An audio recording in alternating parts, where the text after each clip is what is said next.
Hey everybody, if you're new to the channel, subscribe. If you're one of my subscribers, can you get it out? Subscribe to my new channel, Something Other Stuff. And this started a backup channel. I actually started it for my cars, and but I think I'm about to use it for a backup in case YouTube do what they got to do. All right, so again, something tactical here, something other stuff. Please subscribe, help me out. All right, let's get into the video. I was asked the other day, is 9mm the only kind of gun I have? No, 9mm is my preferably handgun, but I have other calibers. I have 45 Springfield. I should be big on Springfields. It's got the PRP trigger in it. Good trigger. Matter of fact, this is the thing that bounce. I get this thing to bounce. I mean, I can rapid fire this thing real nice, man. It's a real quick trigger. This is the original XDM when they first came out. So there wasn't too many people do slide cuts because that little indention there. I probably still can do it, but I never did. So I stopped carrying and dealing with XDMs. So if I get a Springfield, it'd be Echelon. So I don't. This way this day, I might put a Magwell on it or something, but I don't. This is probably where it stay. I'm just keeping it to keep it now. Again, this is my only 45. Used to have several. All was Springfields and XDMs actually, and 45s. So only 45. Glock 23X. Yep, I said it right. 23X. And this is a 40 caliber. You know, not Glock 40, as the hood says. It's a 40 caliber. Glock 23X. Why is it 23X? It's a 19X frame. 20 Glock 23 slide barrel. So, because it carry more rounds than the 23, so it's a little longer because I like longer grips.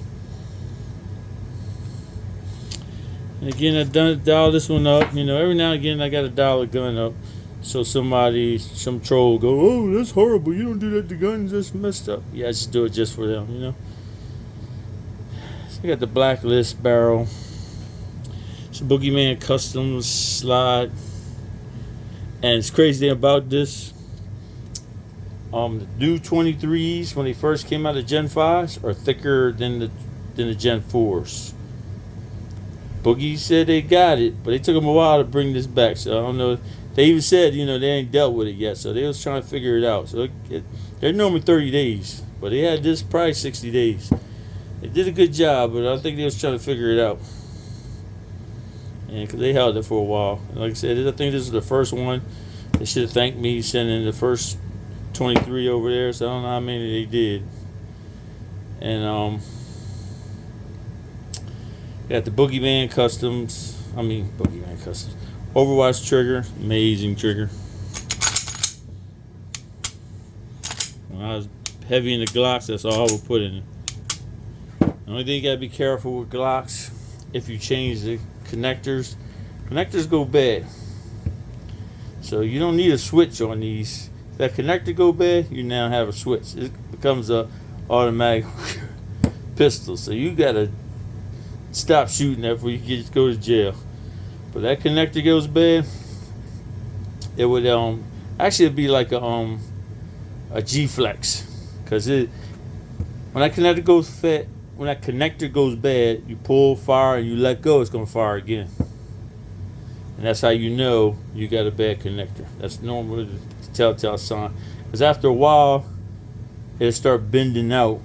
That's the only flaw on Glocks. Now, the factory ones last longer. This is a ghost connector. They last longer because it has more meat up there. But I prefer a ghost. You know, like I said, I know when they go bad. I change them out a lot. I actually got in an argument with a guy talking about gotta tell people, just change it out. It's $29. You don't tell people keep changing a thing out once a year. It should last 30,000 rounds. I said, bruh, it's $29 to make sure your gun is safe. $29 a year. When you change your batteries in your red dot, change the ghost connector. Come on, man. I think people argue just to be arguing. I did this up again. Had a little gold package, and this was actually 19X. I don't know if I said that already. I probably did. And color coded it, and then stippled it, so I brought that 19X color back. That's what I got. That's how you get that two-tone coating. And it just so happened the color matches. I told Boogeyman Customs, and it just seemed to come out perfect. Yeah. Anywho. But other than those, that 40 and that 45, I'm a 10 millimeter man. So I got the M&P 10 millimeter, Holosun. I got the Floyd Customs. You know, I did a lot with Floyd Customs, man. You think they give me a kickback by now? I know I sent a couple of kids to college. Yeah, so anyway, check this, clear this. And being a 10 millimeter, I normally lighten up my guide rod springs, but 10 millimeter I keep this heavy. But this thing actually hurts. If I shoot plus P, this thing hurts.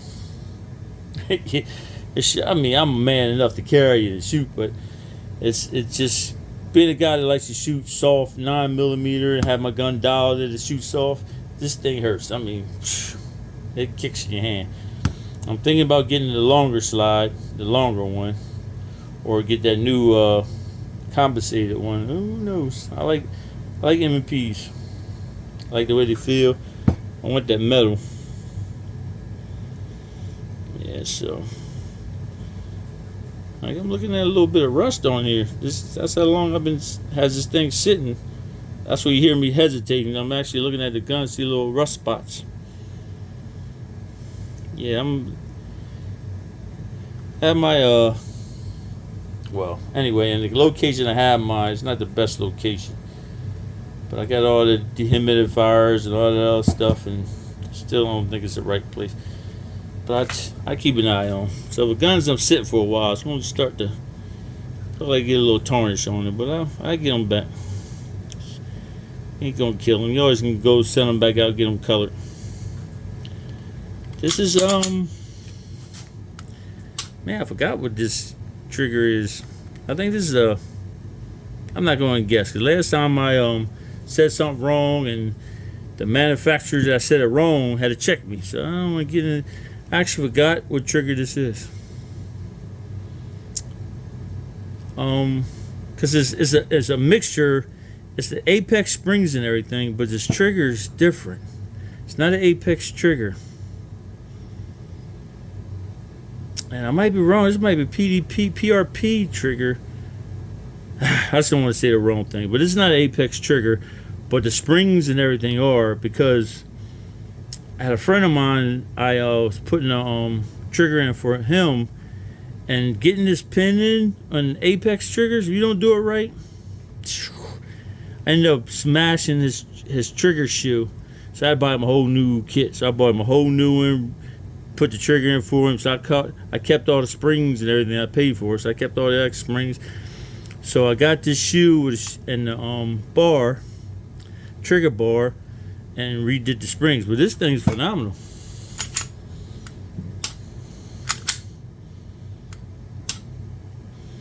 Audible, you can feel it.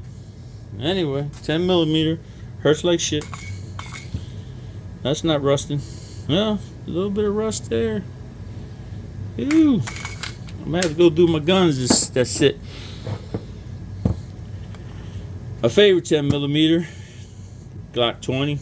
This is a Gen 5. This is Maple Leaf Firearms slide cut. They do justice. It's my stippling job. It's SRR, Magwell. I think, yeah, SRR base plates. And I think it's kinetic foot thing. And then, check this out. This is a, again, I don't want to get their name wrong, but I get this trigger right here off of Amazon for like $20. $20 to use a factory trigger bar, ghost connector, springs, yada yada yada. Let me show you something.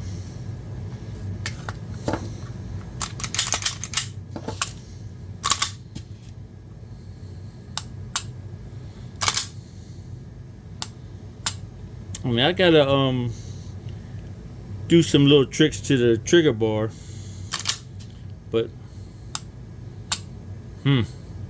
yeah, it's a Glock trigger. You thought that was a PDP, huh? You thought that was PDP or a Canik? Yeah, that's a Glock trigger. Yeah, no, it's not a Johnny Glock. I actually never shot a Johnny Glock trigger. I heard he does amazing work though. But yep.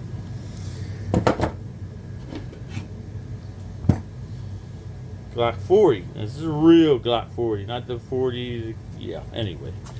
My stippling job. This is a Southwest Precision slot cut. Amazing. It's Gen 4. Of course, they didn't come out with the Gen 5 yet. Overwatch trigger.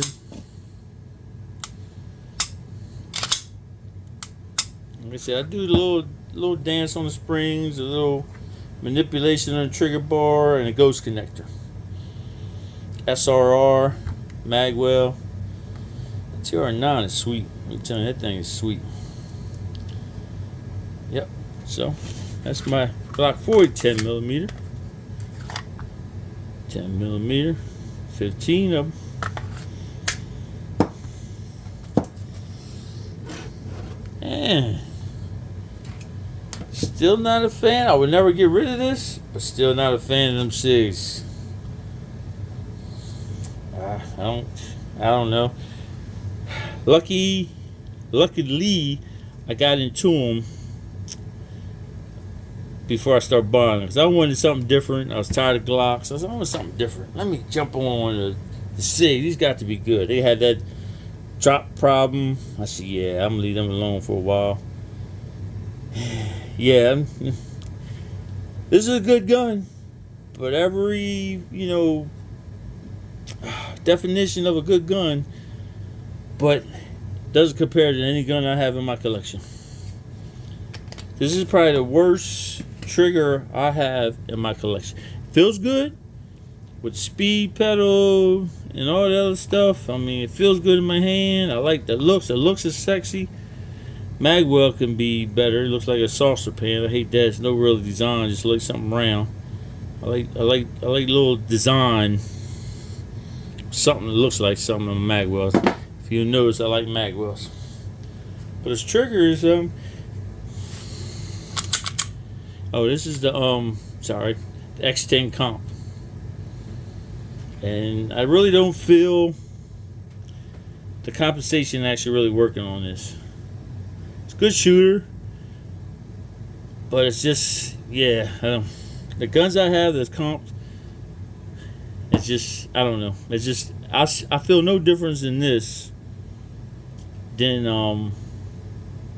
almost this. This shoots hard, but I really don't feel no difference in these two. Just slightly. Of course, it's not gonna shoot better than my 20. I don't know if y'all ever shot a Glock 20. They do the job, and that's no port, nothing. Anyway, this trigger, it's just.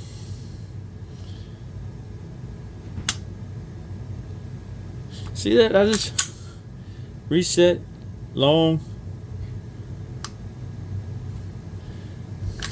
stacks, then breaks. Yeah, and you know what's crazy about this? This is the aftermarket trigger. The original trigger was horrible with the shoe way out here. I mean, Whew. Yeah, anyway, horrible trigger. And again, it's been a while since I had this. I think this is Apex, but this horrible. And I had I redid it twice. I just can't get this. Again, it's fun to shoot. So being a trigger snob, that'd be my only problem. Yeah. Nah. Not it.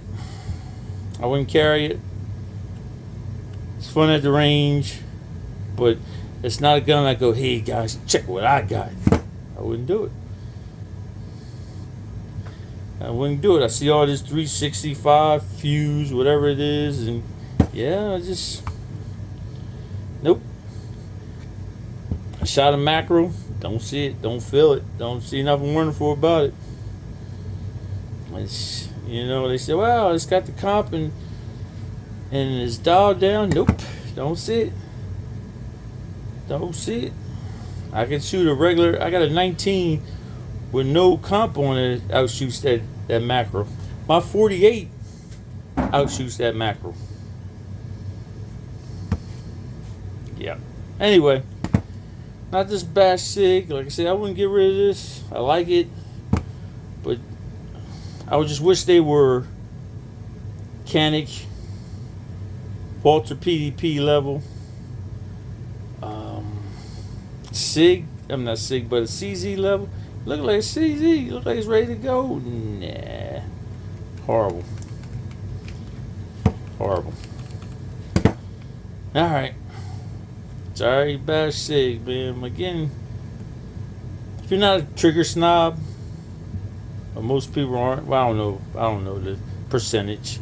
Because people run stock Glocks and stock M&P triggers, and a stock M&P trigger, even the new one, is trash. I don't care what y'all say. I see guys, well, this is a major trigger. That trigger is trash. That's how bad I am. I get an old school XTM with better trigger than a PDP factory. I mean Walter, not a PDP. Sorry. I mean M&P factory. I wish I could tell you how that feels. And this, again, this is the aftermarket. And the crazy thing about it, look at that. My finger caught off that trigger. I don't know if y'all catch that or not. My finger is not as fast as it used to be. I shouldn't be able to take my finger off a trigger. It should run with me. That's my first thing. I like to fast fire, load it up, fast fire it. It's like, I'm thinking, man, am I losing it? So I grabbed another gun, like I normally do. I said, okay, it ain't me, it's this gun. Had a friend shoot it who shoots fast like me. He said, yeah, that trigger's slow, man. My finger is actually coming off the trigger. Anyway, enough of that bash. This is my 10 millimeter. That's what the story's about. 10 millimeter, 10 millimeter, 10 millimeter, 10 millimeter. I have 140, 145, but I'm a 9 millimeter, 10 millimeter man. All right, and we'll talk about what I got in shotguns and ARs at another date. Out.